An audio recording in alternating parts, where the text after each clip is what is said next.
Hello everyone, in today's tutorial I'm going to show you how to convert a PowerPoint document into a Microsoft Word document. Right over here on my desktop you can see I have this PowerPoint document. Let me double click to open it. Here you can see it's a simple PowerPoint document consisting of some text as well as some mathematical and chemical equations. In your case it might be a little bit different, containing some graphics as well, but don't worry, the method I'm going to show you will convert everything into a Microsoft Word document perfectly.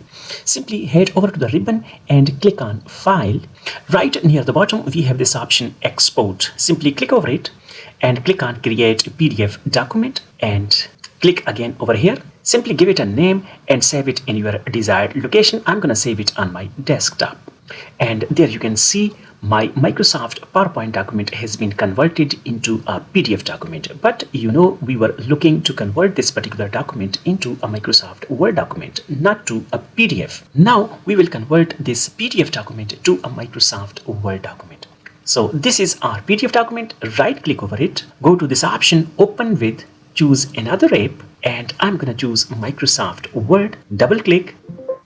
And the prompt says the resulting document will be optimized to allow you to edit the text. Simply click on OK, and there you go. Your document has been converted into a Microsoft Word document perfectly, and it is editable as well. Let me zoom in to show you how does it look.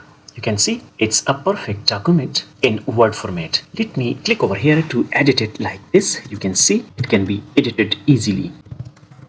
You can also move your graphics anywhere across your document, and it can be done pretty easily. Now if you want to save this document, simply go over here and click on Save As.